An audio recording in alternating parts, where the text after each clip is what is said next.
Hello, thank you for joining me. I've had a slight delay as I had an SOS call from a neighbour to help excuse me, with a kitten cat that we were trying to save, but we just couldn't catch it. So here I go again. Let me just switch off the kettle. I was just getting the water going for this, and I'm going to be making a soup.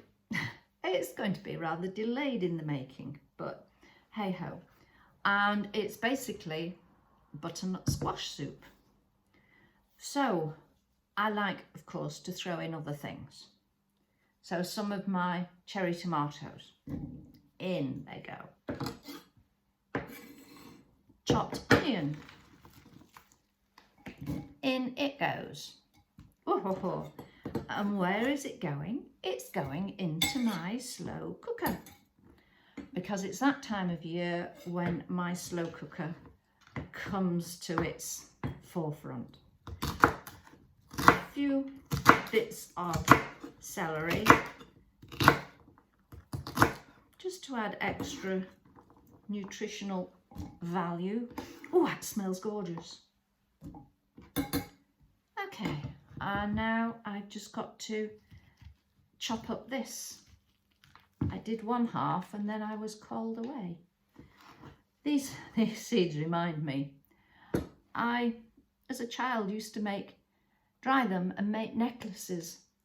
I used to sell them at the Christmas fair at church. I'd be about 8 or 9 at the time.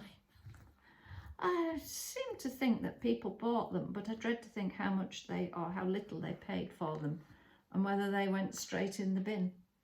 But some of them I dyed with food colouring. It probably came off on their skin if they ever wore it. Right, so a lot of people peel their squash. I never do, because a lot of the nutritional value of the squash is in that layer just underneath the skin. So we don't want to lose that. So just this last piece. And my soup is going to be a thick one. Oh, right, you can't do that deep. You'll have your fingers off. And that cat tried hard enough to get rid of your fingers, so I think we need them for another day. Okay, so chop those and in they go.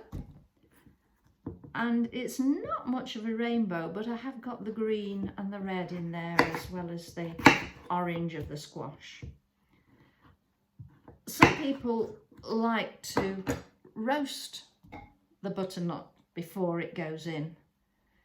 Yeah, okay, I would have done that if I'd got the oven on for anything, but I haven't, so I'm not. So manure. 1 veggie stock cube crumbled in. In fact, the pot can come over here now. Ooh, that's looking good. Now for some tasty bits. Harissa spice. I'm not going to sprinkle. I'll get the teaspoon that I forgot to get before. Okay, this is a mix of various spices that come in curries, and it just gives a bit of a zing to the soup. I like to add a bit of turmeric. Be rude not to. Pepper,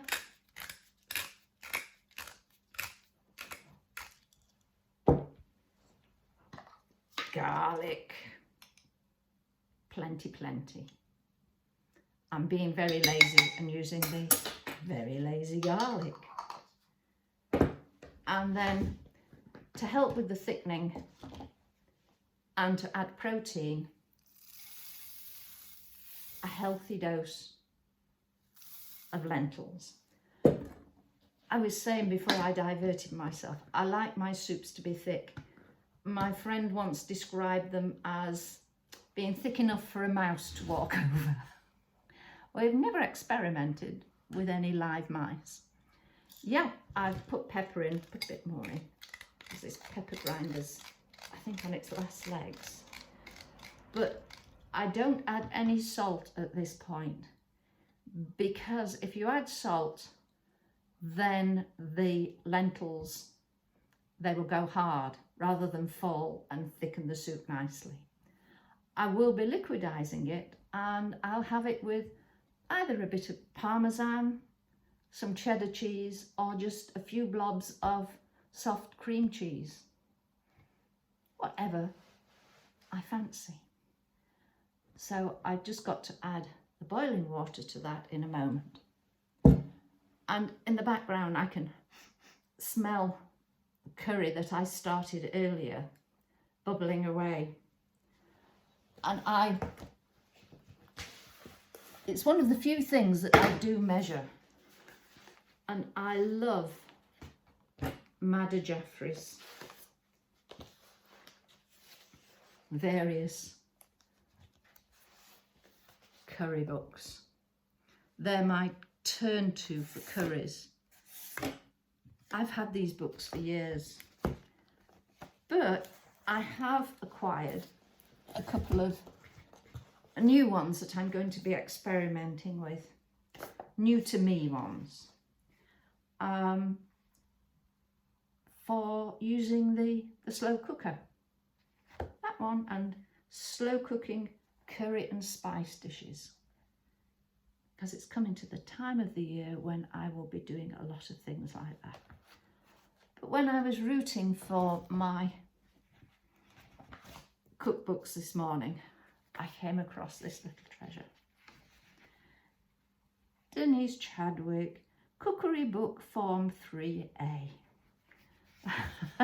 Of course, I had to have a browse. And this was in 1962. And some of the comments. After washing up, the sink is always left dirty and greasy. To remove this, hot soapy water should be used. If there is a very bad stain, a scouring powder should be used. But it's best if this is only used occasionally, as it ruins the surface of the sink. As bacteria breed on warmth and food, the sink is a perfect place for them. So to remedy this, you should always rinse the sink out with cold water. Now, that is something that's always stuck with me. When I make my morning cup of tea, I always put extra water in the kettle and put that round the sink. But at night time, I run cold water round the sink. So I'm blasting any bugs with both. And one comment here that we had to give a menu, and I think it was Sunday, so I'd gone for roast beef, and I said it was quite an economical meal. And the teacher's comment, in red ink of course, was, query, roast beef at 5 shillings and 6pence a pound? Oh, that we could get beef at 5 shillings and 6pence a pound now. I'm trying to convert, but my mind is still with the kitty and I can't convert.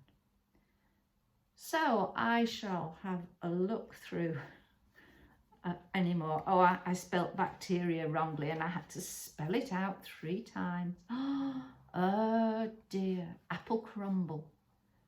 General rules for salads. Use plants in season, as they are then at their best and cheapest. Yeah, that would be good now, rather than importing salad stuff from all over the world, so that they have huge carbon footprints, and they're not that fresh. On that note, I'm going to add the boiling water to my soup, put it on to bubble away, and make myself a cup of tea. Thank you for joining me. Take care. Bye for now. Bye.